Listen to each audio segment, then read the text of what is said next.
Hi, everybody. Welcome to our European e-commerce week webinars. Today, we're talking about Denmark and the Nordics. My name is Sarah. I'm the chief research analyst at the Retail X.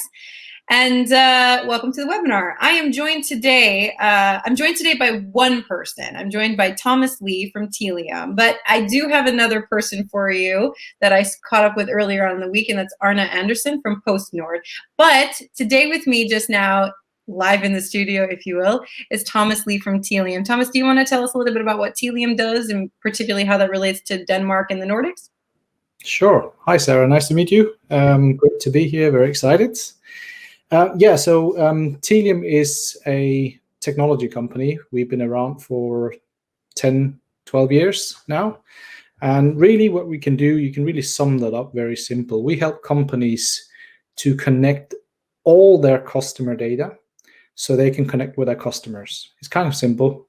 Sounds very simple. Of course, there's a lot more to it than that. But in a nutshell, we help companies really to collect all the data that they can collect on customers, correlate it, make sure it's in order, and then we help them to connect that data back out to the customers so they can produce a very good customer experience and a meaningful conversation with their customers, which everyone expects today.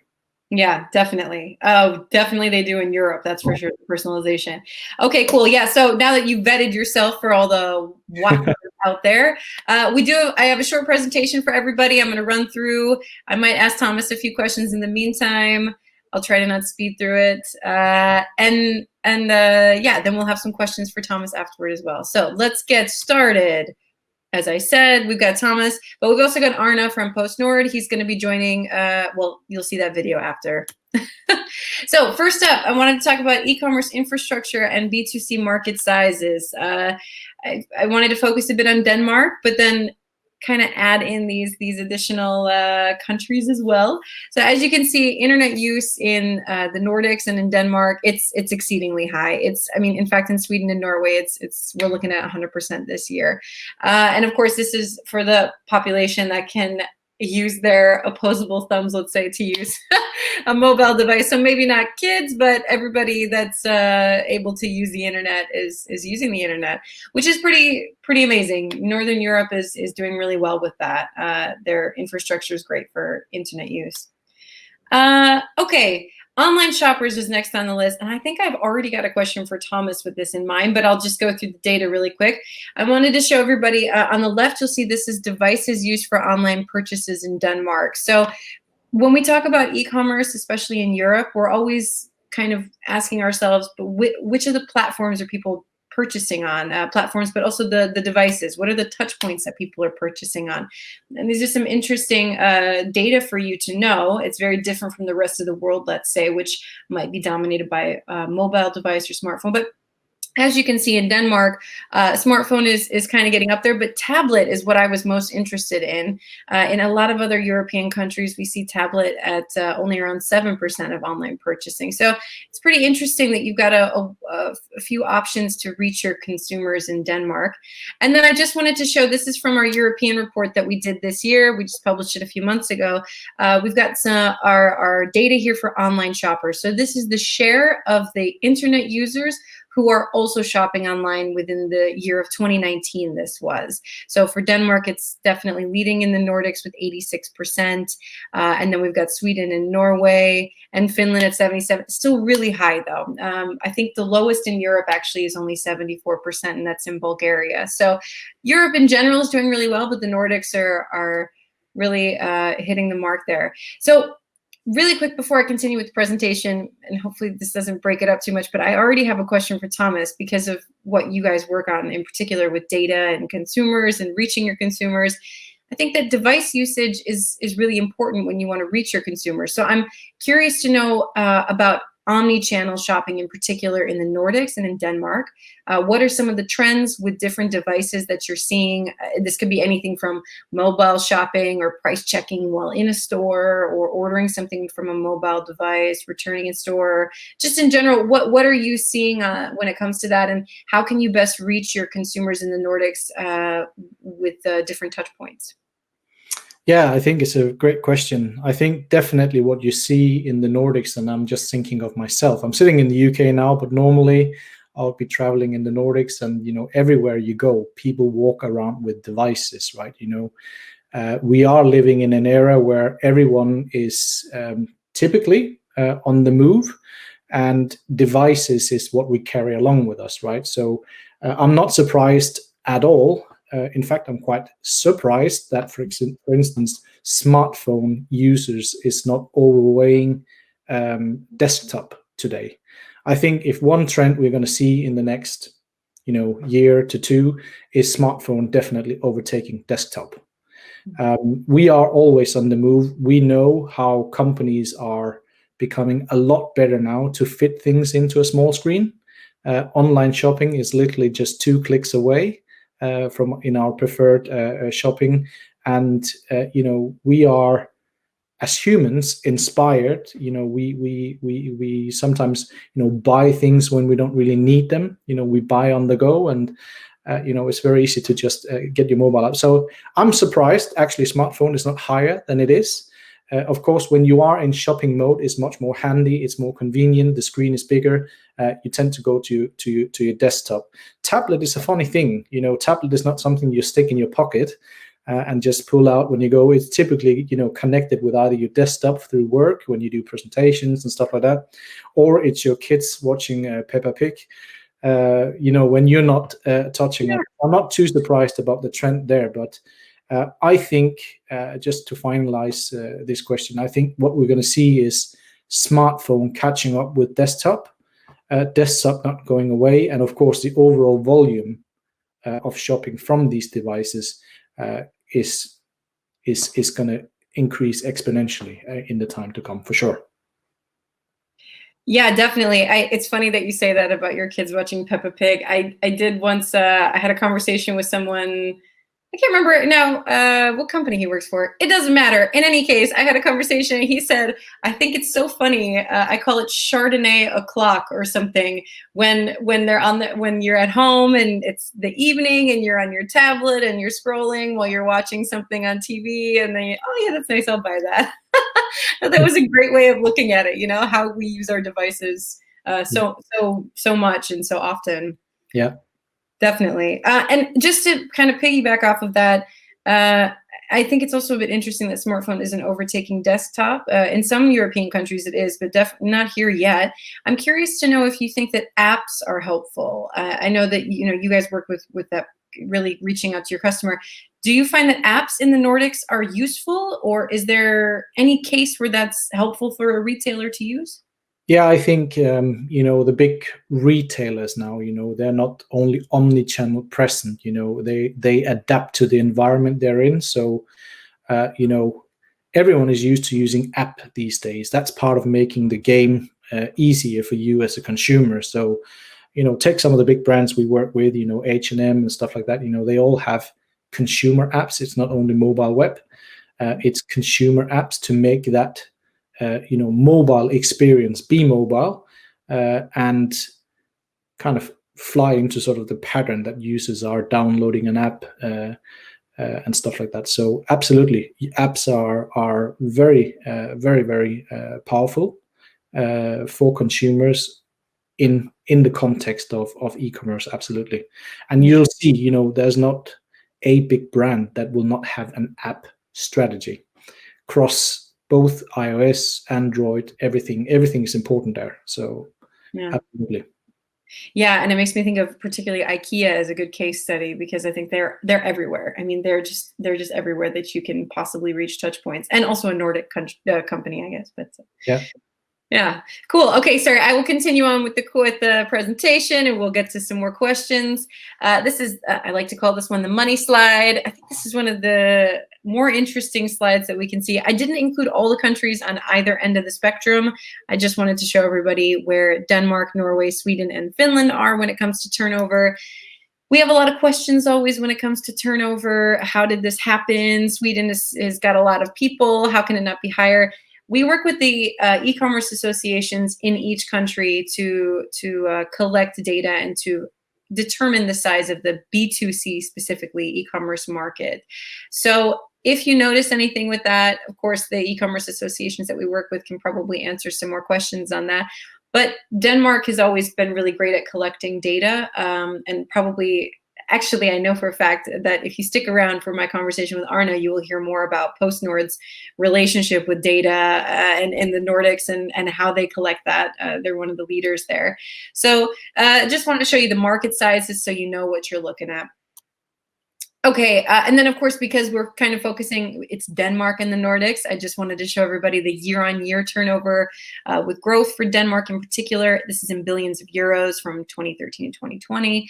As you can see, it's growing at a steady pace. The growth rate is very similar to growth rates in very mature markets. So France, Germany, the UK, the growth rate is still in the positive. We're still seeing growth. It's not growing at 35% like some other European countries. I think in Romania it's 32% or so for this year, but because it's mature, but it is still growing year on year. So the market's doing quite well with that. Okay, let's jump forward now to consumer behaviors and concerns. And this is, I think, where Thomas might have some opinions as well. I wanted to show everybody the frequency of online purchasing. As you can see, I put here, hopefully everybody can see it okay. We've got Finland here, Sweden, Norway, and of course Denmark at the top. As you can see, Denmark, people are pretty keen to shop. They definitely shop in the last 3 months, 1 or 2 times, 3 to 5 times. This is just some data. Maybe if you're interested in one of these particular countries, you zoom in on that country and then look over to see what you can find out. I think when it comes to frequency of online purchasing, what I've noticed is that the Nordic countries are more likely to purchase more frequently online. And I think that comes with, it seems, there's a relationship there with the trust in the e-commerce market and the maturity of the e-commerce market, believing that, you know, if you buy from a retailer, you will receive your item, etc. So this is just an example of how people are shopping basically in these countries. Okay, and then I also want to talk about online purchasing nationally and cross-border. This slide has so much information. I hope that's all right. If anybody wants these, you can always email me afterward. I guess I can give these to you. When we look at cross-border e-commerce in Europe, we're of course looking at whether or not consumers are purchasing from national sellers, from sellers in other EU countries, from sellers abroad, and from sellers from the rest of the world. So that would be non-EU. As you can see, Iceland, of course, is pretty keen to shop from the rest of the world. That's likely, we see that trend with islands and landlocked countries or really small countries. Luxembourg has the same, Malta and Cyprus as well. But as you can see, Denmark actually is keen to shop from their own home retailers. So is Sweden. And I think you can see here also Norway. They're all over 80%. So just to give you a frame of reference, the leader when it comes to shopping from national sellers in Europe is the Netherlands at 95%. So 95% of consumers say, I shop from national retailers, meaning that their market is quite mature in that they've got a lot of opportunities there. They can shop from wherever they want. There's no barriers there to them shopping online. But this is interesting for you to know. Again, if you find the country that you're interested in and look over, are they likely to shop from your web shop if you're selling from another EU country, if you're selling from abroad? This is just a good way to find out if what you need to do to reach your consumers, basically. Okay, and this is a slide that I've got some questions for Thomas on. I wanted to cover security concerns, limiting or preventing people from consumers in the Nordic countries from using the internet. And as you can see, we've got some different options here, right? We've got limited from preventing them from ordering or buying goods, and there are a fair percentage points here that we can see. But the big one there I wanted to point out was security concerns limiting or preventing individuals from downloading software or apps. And we can see that Finland is doing quite poorly there. In fact, in all of Europe, I say poorly, they are the most likely to not or to have some concerns around downloading a software apps. And we just talked about apps. So my question then, I'll get there. I wanted to bring this one up so you'll notice Finnish consumers. What is the general feeling amongst Nordic consumers when it comes to data protection, privacy, and security in e-commerce? Do you see similar concerns amongst the countries? And what are some pieces of advice you would give to combat these consumer concerns? And so I'm thinking particularly these are general concern amongst consumers around giving their information. And these are some highly digitalized markets. So what would you say to help with that? Yeah, it's a great question. I think, first of all, it has to be said, I think the whole area of privacy is on the rise, right? I mean, for the last probably 10 years, we've all sort of been living a little bit in the Wild West, where website owners or brands, so to say, have been literally allowed to do whatever they want to do with our data, the one we give them when we interact with their brands online. They've been able to take that data from, your browser, put it into systems, retarget you till you get fed up almost. They've been able to do many things. Now it's kind of, you have this consumer experience that everyone have been, using data for. You now got legislation thrown into the mix. Now you need to ask consumers for permission. And because in the Nordics, I think we are, as culture, I would say, we're a little bit risk averse. We always take the safe route. We read small letters when we buy, things. We need to be sure. So it's a little bit of a cultural, risk adverse mentality here in the Nordics. That does, of course, that we think carefully about what we do. And when people ask us for permission, for instance, to take our data, we kind of counter ask, why do you need my data, right? So we need to understand what you're going to be using it for. So, and that's a maturity level to this here as well, because we are mature countries in digital, we are further ahead. The trend that you see in the Nordics now will hopefully, I think it's a good thing, it will spill over to other countries. It's a good thing for consumers. It's a good thing for brands. Absolutely. Because once you have, permission from users to give, you as a brand can build trust with your consumers.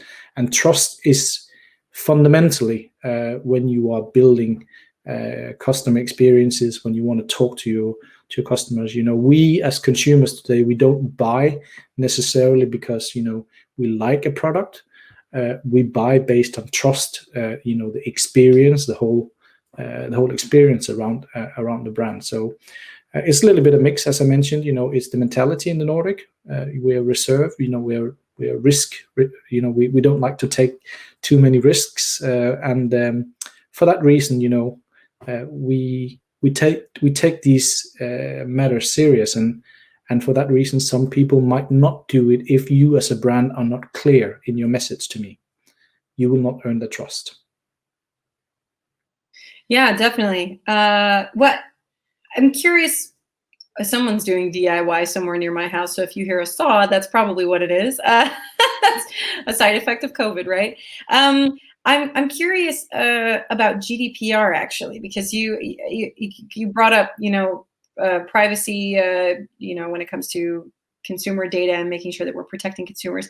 Do all of the Nordic countries follow GDPR, or are they obliged to, or do they do it out of? They should do.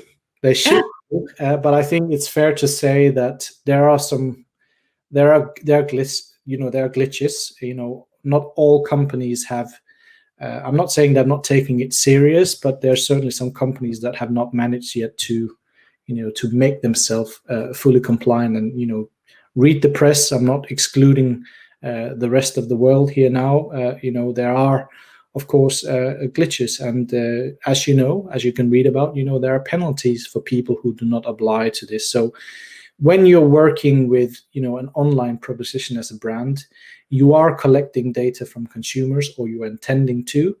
Make sure that you build the right foundation, making sure that you have the ability to ask consumers, and then respect data that you're collecting with permission and consent, all the way downstream, up stack, down stack, in your marketing efforts, because the consequences of not doing it will probably mean that you will fall in the bucket of companies who lose out, either because it's trust or you're going to be fined. And of course, all of that contributes to bad reputation, right? So it's fundamental that, customers are thinking of this, from the very start as they start, collecting data. Yeah, and the security aspect there is also quite important, I can imagine. Yeah, and it also, just to add on to this, Sarah, it also, it's not only the laws, it's also what big internet giants like Google and Apple are doing right now, right? These guys are preventing in their help for the consumer for these things not to happen. For example, for companies to track you across device or across different websites by eliminating the famous third-party cookie. What that really means for a brand is that you should really, if you are not already, because it's very unlikely that your opinion of what Apple and Google is doing is going to change anything for you. You really ought to start thinking about how you become more first-party data ready. Work with the data that you own, that you collect, form a strategy, and of course wrap consent around that. I think those companies that think first party first will be the winners, and the people who lag behind will be the losers. Yeah, and it seems though as well, a part of that is this conversation around marketplaces. I'm totally going off any of the questionnaire that I originally thought to ask you, because this is an interesting topic. I think when a retailer considers marketplaces, and particularly in such a mature market like Denmark or any of the Nordic countries, I think a lot of times they think, yeah, but it's fine if I just go on Amazon, let's say, especially now that Amazon is expanding into Sweden this year. It's fine that I go there, but there's an issue there with data, is that you as a retailer, you don't have access to all that data. Then Amazon has the data of your consumers. Yes. Yeah. So I mean, that's the power of Amazon, right? Amazon it started as a technology company. Let's just form it. The products that you buy on Amazon is just really the vehicle behind it, like advertising is for Google and Facebook. But what Amazon is doing really well, what other brands need to potentially learn from, is that they have generated a gold mine of data. It's not difficult to get data in, but the way they are working with the data to give you as a consumer a frictionless experience is what attracts people to them. The business model is very simple. You don't need to be a genius to sell, coffee machines or whatever you buy on Amazon online. That's not the hard part, but to make it frictionless, and effective, that's what consumers remember, and that's why Amazon, in my eyes, are so successful. They have the technical capabilities to understand you, recommend you, and it's all down to the data, right? It's all down to how are you working with the data that you have. You're talking about other brands not having the ability to access that data. Well, Amazon would be stupid to give you that. That's their walled garden. What you as a brand, to counterattack that or to meet that is, you need to start thinking about your own data. What can you do yourself with your data? Because Amazon does not have that data. Google, to some extent, not either. You can create your differentiators, your frictionless experiences that create trust, and want make consumers to come back to you. Yeah, and really build up that brand loyalty, and the experience that you talk about is quite absolutely valuable. Absolutely. Yeah. I don't even know where I was in my presentation. Let me just, okay, COVID. Okay, I'll move on to I have some more questions for you, but that was a nice little tangent. Okay, so this might be interesting. Of course, Thomas, if you have some thoughts, jump in whenever you want and give us your thoughts. I wanted to just show some of the impacts that COVID is happening and is having on the market. Hopefully everybody can see this okay. The biggest issues that we're noticing, and this is really across Europe, and as you can see on my screen, it's very small, but definitely also in the Nordics, retailers are having a big problems when it comes to supply, supply chain issues, delivery issues, disruptions, and whatnot. So I wanted to know, I mean, with this information in mind, Thomas, I'm not sure if your customers, if you will, have experienced some similar, and this is just a random question I have for you, if they've experienced some similar impacts from COVID, if they've had any difficulties or issues, and more importantly, what kind of advice would you give during COVID right now to your customers, maybe, or future customers, or yours, I don't know, or just retailers in general, what kind of advice would you give to them to reach out to their consumers, or to sort of get more consumers during this time? Because we know consumers are turning to e-commerce to meet their needs right now. How can in the Nordics in particular, how can you do that without, of course, just first jumping on a marketplace? If you've never sold online before and you want to start, with your experience in this, what would you say to them? Yeah, it's a great question. Well, first is unprecedented times for everyone, right? And certainly some of the companies we work with, have been massively affected by this. We work with some of the biggest retailers in the world, in fact, with origin from Scandinavia. And let's just admit it, these guys have suffered a lot, especially during the proper lockdown, where some of our customers had to close down 90% of their stores. And if you come from a world where, let's say, you bring in 90% or close to 90% of your revenues through your physical stores, you're clearly going to take a massive hit there. But I think companies, and to my surprise and good for everyone, I think they have been very, very effective with contingency plans. Of course, prior to the lockdown, they have had, an e-commerce offer to offer consumers. And I think very, very swiftly, should I say, have some of these companies been able to, meet the demands of consumers with their online strategy. What that has meant for some brands short term is, they have seen, the revenue mechanism inside a company kind of level out. So the company I'm thinking about here with 90%,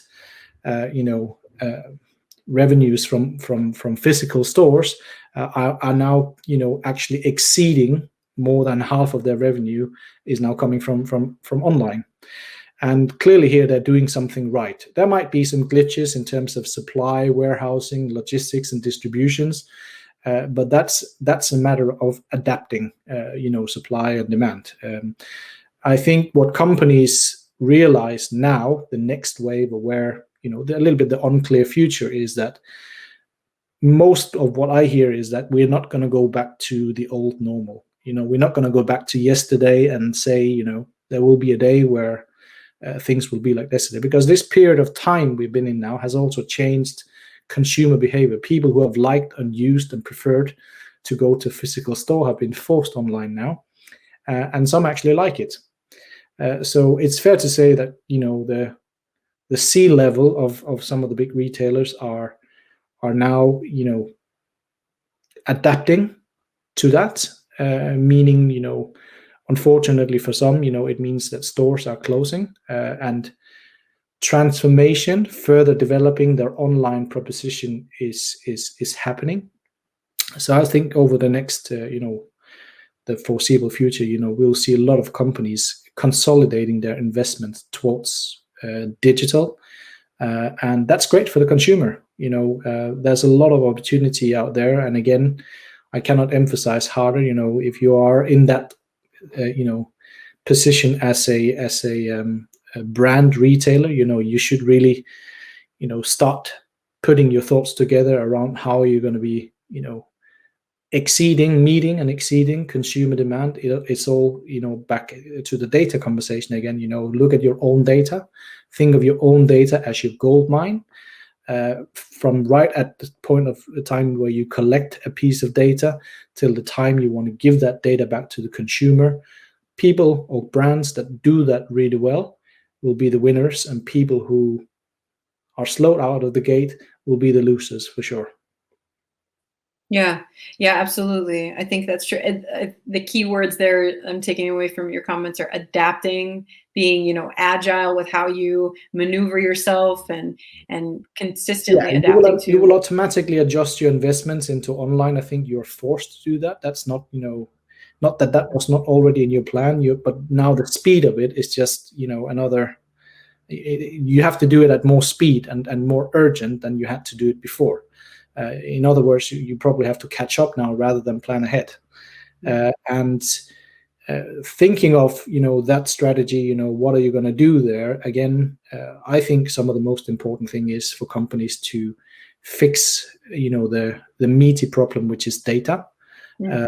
Look at it from your own, look at it from your inside out. What do I have? Because what you have can really make the difference in terms of making a good customer experience, and something for you to be remembered on. Yeah.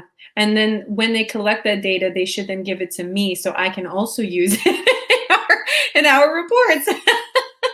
No, but it's also interesting what you say, that consumers really are changing their behaviors. And in particular, I remember I spoke to the Danish Ecommerce Association, and they also, I think I spoke with Henrik from there, and he also said, we're noticing that more people from the elderly populations are more likely to shop online, whereas before they weren't. And they will shop differently than, let's say, Gen Z. They just will. And knowing how your consumer shops, knowing in your product sector or what have you, can really help you. But you have to collect that data yourself, because it's your gold mine, as you said. Absolutely. Yeah, absolutely. Yeah. Okay. Sorry. Let's see. I don't know if I haven't. Oh, I did have another one. I don't even remember the presentation that I created for everybody. I just wanted to talk about the economic situation changing. As you can see, it's different depending on what age category, which is funny because I just said that a second ago. And I think it's important that we also think about the economic situation as a whole when it comes to COVID, and what younger generations are doing, what older generations are doing. I don't know if this is really, maybe there's something that you want to say here, Thomas, about the differences between younger and older generations in the way that they shop online. I don't know if you have some information on that. I definitely do not, from the top of my head, for the Nordics. I don't know if there's any generalizing that one can do about that. If not, that's also fine. Yeah.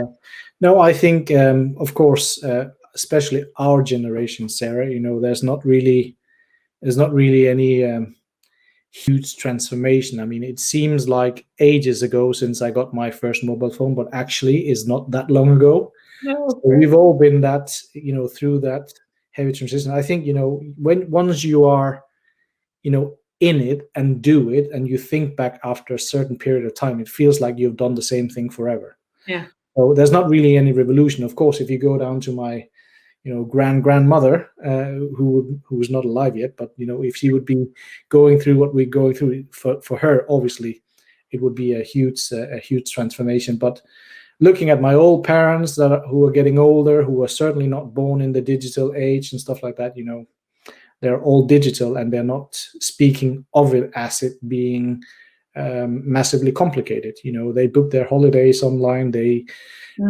even bought a car recently online, which I was very surprised about. But as soon as you have done it and do it, you would look at it as you have done it forever. So, of course, there are exceptions, but I think that's just the way we need. Digital is certainly going to be the future for everyone, no matter how old or what generation you're from. There's no doubt about it. Definitely. Yeah, I It's think that's difficult today, and it's again down to branch. You need to make it easy and frictionless for me, and the easy and frictionless you can make it, the more you get on board. yeah. Absolutely. I think that's the case. The more convenient it is, the more likely people are to do that. And don't forget, I think we as humans, we buy for convenience, not necessarily because you are brand X, right? We buy because it's easy, because you make it easy for me, the experience around it. How often do you go into a supermarket today and think about where you buy your groceries? If you have a good experience in one supermarket versus the other, price might be second to most important. If you have a greater experience in one place than the other, because they can interlink your digital experience with your physical experience, and as soon as you're coming home, they are also servicing you and stuff like that. People pay for these things. It's not necessarily where I find the cheapest carrots and cheapest bread. It's really the whole experience that you have around it that companies are starting to focus more on. So experience is really the new competition, so to say. Yeah, and you said that earlier. We buy based on experience around a brand, and I'm. Oh, sorry. You know what? I think I'm done. Yeah, panelist questions. Okay, now we can get away from the. There we go. Now it's just us. That's nice. My Wizard of Oz in the background fixed it for us.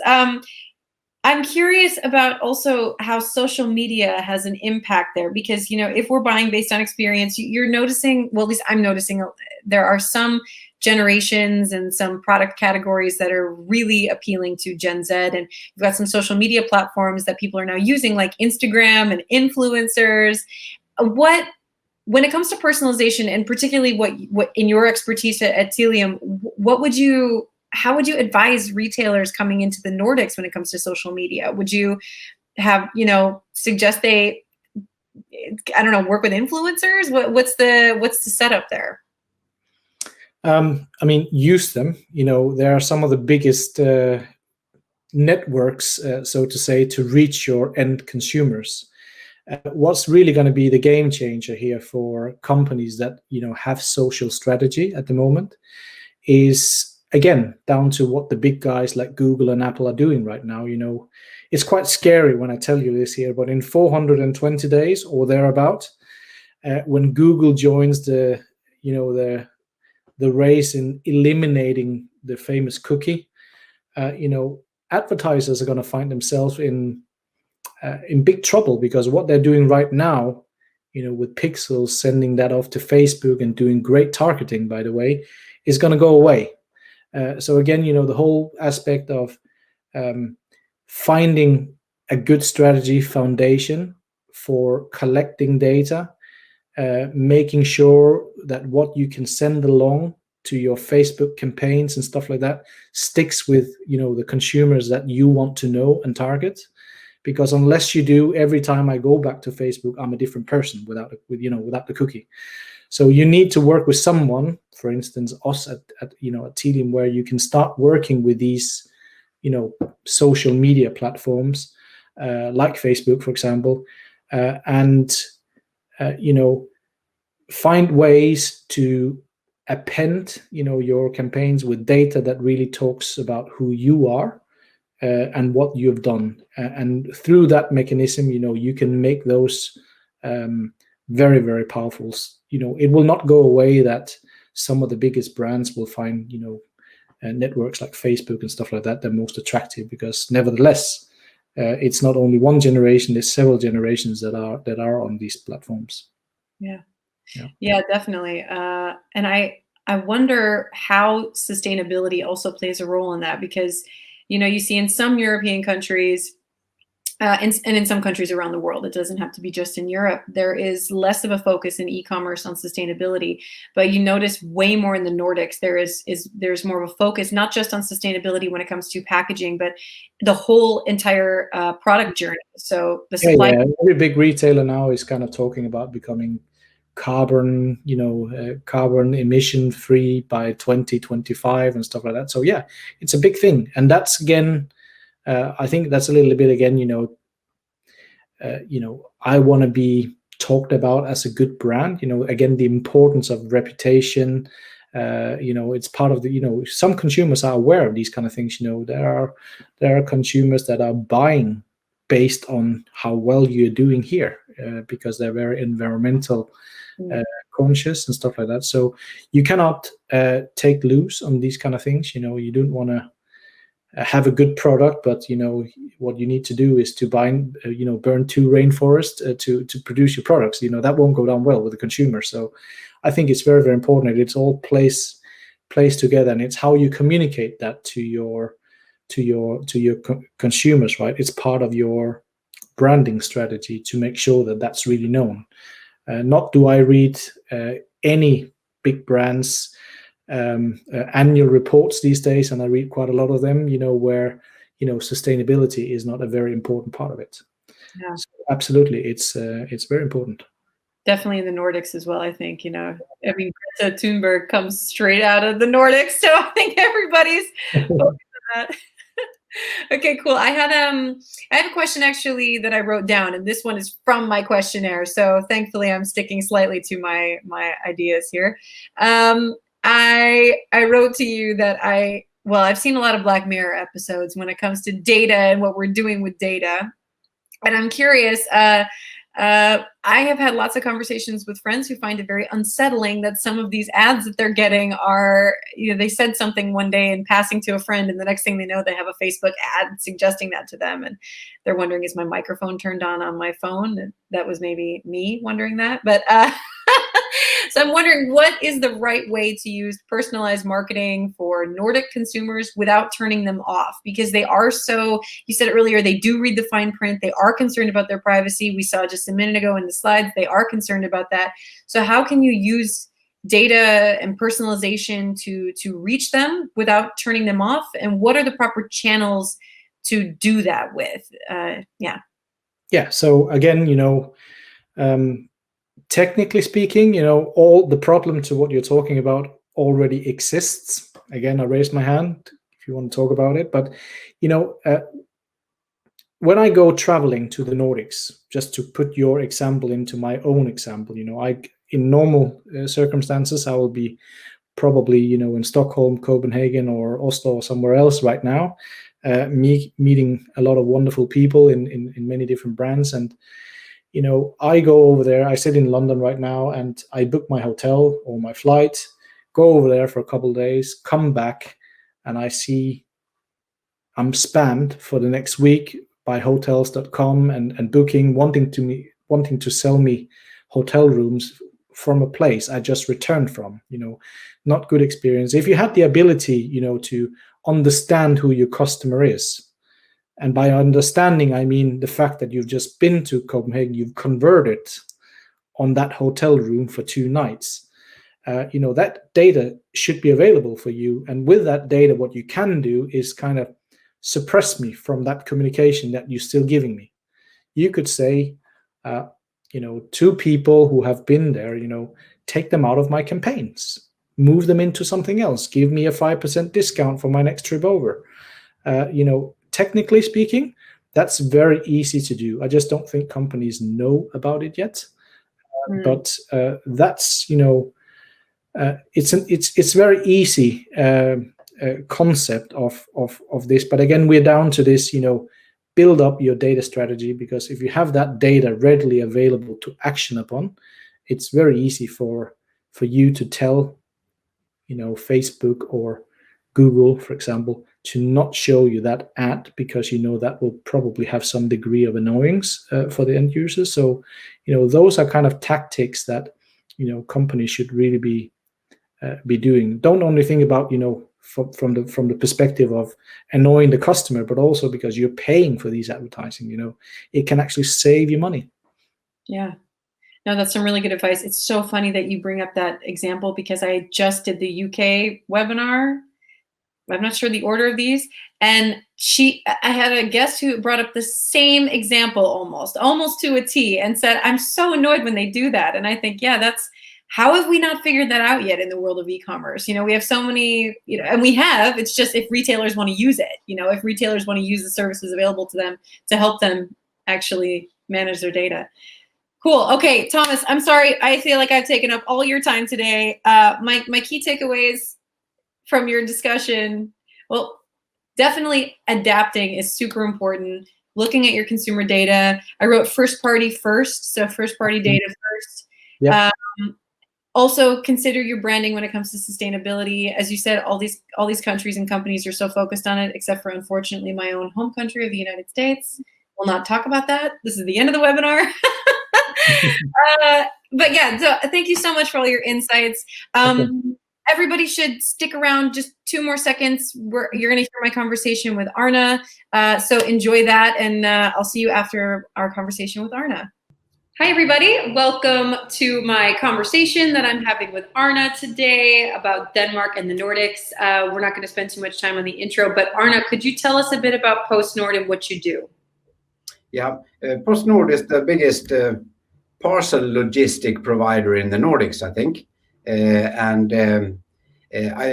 myself work as an e-commerce advisor mainly in Sweden, but I also done it in the Nordic countries.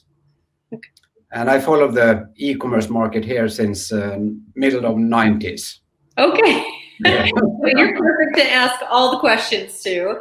I wanted to cover a lot about data with you, actually, because I know PostNord collects a lot of data and is able to share a lot of that data. So that's kind of the crux of a lot of my questions.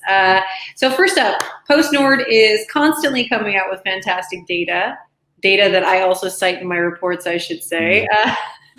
With that data in mind, which countries have you noticed are leading in the Nordics for B2C e-commerce? And that could be from logistics or the market size, any of it.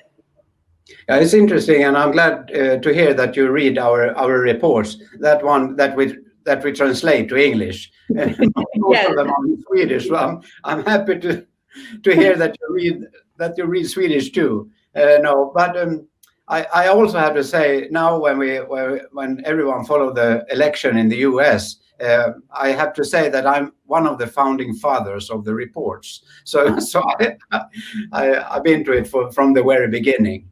As you said, we collect a lot of data, and I have to say that I think Sweden is the locomotive for the e-commerce development in the Nordics, and have been so for many years. And that's historical. I think that the Swedish big mail order companies were sending a lot of parcels to the other Nordic countries, and that's it's a behavior that still is. Yeah. Yeah, and it's funny because, and this is not a part of the questions that I sent you, but I've noticed that when it comes to cross-border shopping and sending, I think it's in Denmark and Sweden, there's a large group, a lot of stuff coming into the Nordics, but not necessarily a retailer selling outside and into other European countries. Is that correct? That's correct. We have been living in a little bubble up here, but we also have really big e-commerce companies like H&M, IKEA, Ellos Group, and so on. So we haven't necessarily. They have been a little bit fat and happy to have the market in the Nordics, not necessarily to send to other countries. So I don't know. Yeah, and soon you're going to be getting Amazon up in Sweden, right? Yeah, and that's really, really very exciting, and there's been a lot of rumors, and I think I held approximately 150 lectures about Amazon in Sweden and in the Nordics now since the beginning of 2018. Okay, so you know everything there is to know. I know a lot, but it's a lot of layers in the Amazon business, you know. So I can scrap a little bit on the surface. But it's also so that mainly most of the Swedish companies don't know anything about Amazon. Right. That's amazing.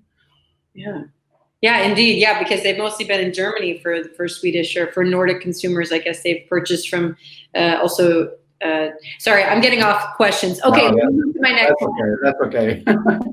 What are some of the trends that you're seeing in Nordic consumers? What are some of the differences between the countries in consumer preferences and behaviors? Mm-hmm. I think the main differences between the Nordic countries is in payment and in deliveries.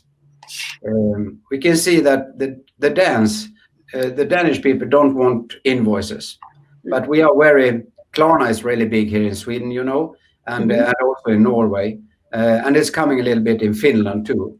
But the Danes really want to pay with their cards, and especially Dan card.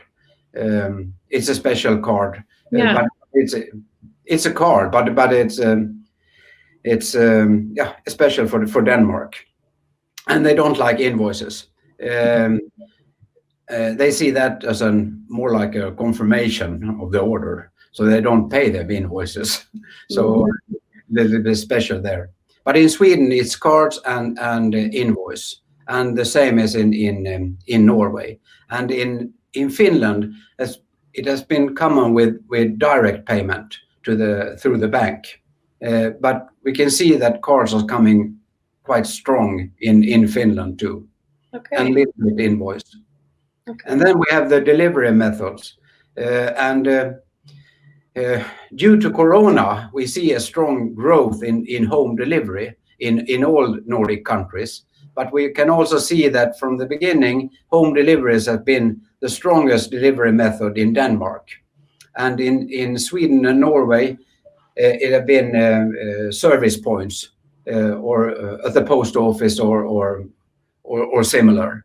And then in Finland, it's also been post offices, but nowadays it's parcel lockers is very big in Finland, and we can see parcel lockers coming to other Nordic countries too. It's quite big in Denmark, and started to be big here in Sweden too.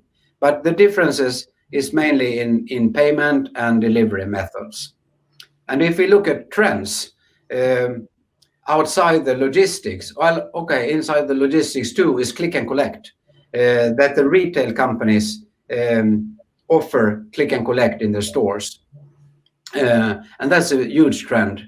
And then we have direct to consumer, where business to business want to go directly to consumers. And I have a lot of advisory meetings with those companies. And then we have a really interesting thing, I think, is live shopping.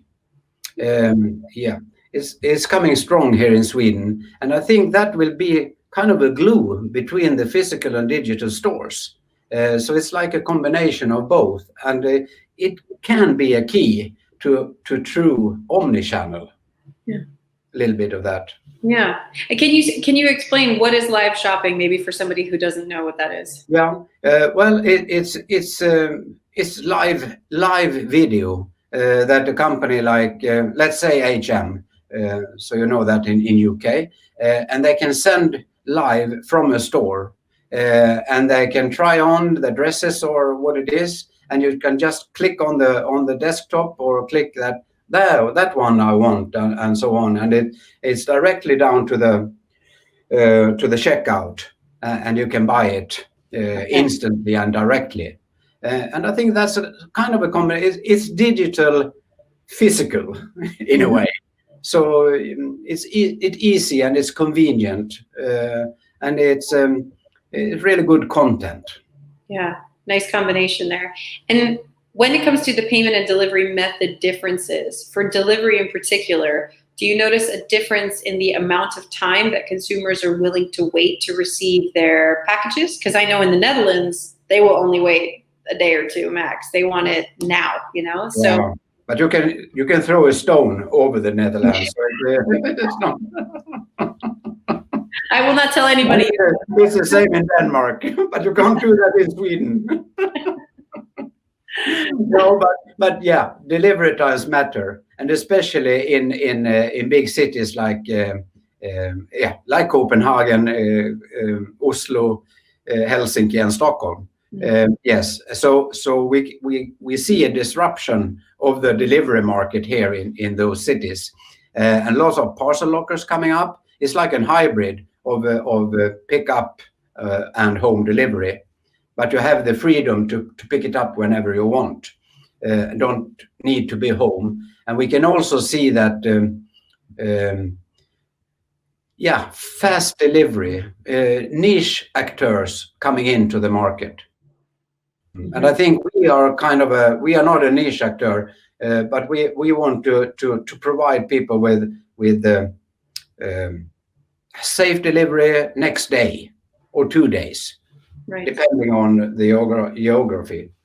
Yeah, and I guess a question that comes to mind as well around delivery and packaging is, of course, how is sustainability playing a role? Because the Nordics are always the countries that are leading the conversation. And I mean, so the question is really, how much of an impact is sustainability having for consumers, how they shop, but also retailers and how they sell or ship? And maybe also, are governments doing anything? Are they having any impact? Mm-hmm. Yeah, interesting question. Good question. And we saw that in our annual report for 2019, when we asked the consumers, we asked them to rank what was the most important that web stores were need to be working on. And in 2018, it was product information, the product page. And it was the same in 2019. But in 2008, we saw sustainability ranked 5. And in 2019, it was ranked number 2. Oh. So second place. So it's quite really very important for Swedish consumers. But they don't like when what we call here, and you call it too, I think, greenwashing, that you need to be true and transparent with what you do in sustainable ways. If it's fossil-free deliveries, if it's no air in the parcels or in the packages, and how you work with sustainability, to be honest to your consumers what you do. If you don't do anything, okay, inform the consumers about that and tell them what you are going to do, but not provide them with I plant a tree in Africa or something like that, and to buy what you say to not to do anything. Yeah. It's too easy. So the consumers looking through that. Yeah, definitely. It's in the Nordics, especially. In the Nordics, especially, we have the Greta effect here too. It's quite big, and we as a logistic company, we want to be. We don't just want to talk about sustainability because it's really big theme. So you need to work with something, and we work very hard with that to shrink the amount of air in the parcels. And have a really good dialogue with the trade organizations, package companies, merchants, and all that, and try to shrink the amount, because it's approximately 30% average, 30% air in every parcel. Yeah. So with the extreme increase in e-commerce use, let's say during COVID-19, did you notice any difference between consumers wanting their packages? It's a weird question. I'm just thinking about the ways that logistics providers package the parcels. And, more and more they're saying, can you put it all in one box rather than separate boxes? Mm-hmm. Did you notice that concern was there as well during COVID, or did people kind of stop caring for a little while, or was that still an issue for Nordic consumers? It's an issue, but not so many talk about it, because you can go away with your wrapping and so on quite near where you live. So it's not a big issue yet, but because of the growth of the e-commerce, it will be a bigger issue for everyone. And it's also when you try on clothes in a store, what do you call that room? Fitting room. Fitting room, yes.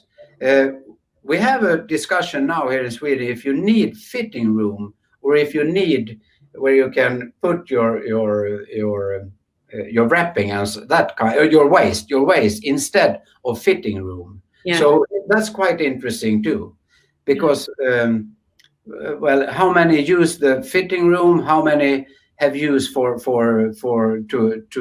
throw away your waste and so on? So probably both. You need both, but it's a discussion, but not that big. Okay, and keeping with the COVID-19 theme, of course, I'm curious. I have a question that I wrote down for you, but just briefly, I wondered, did you notice any logistics or infrastructural disruptions with COVID from the post-North side and were there any specific hotspots that were really struggling with COVID-19 for logistics? I think because of the growth there, we need to work very much faster with our business development and also in our digital development of the communication and between consumers, logistic provider, and the merchant, and to provide the merchants with APIs and information so they can communicate with the consumers much better than they have done before. And we can also see a big development in checkout and the freedom of choice. And it's a lot of choice you can give them there, but you need, it's very static.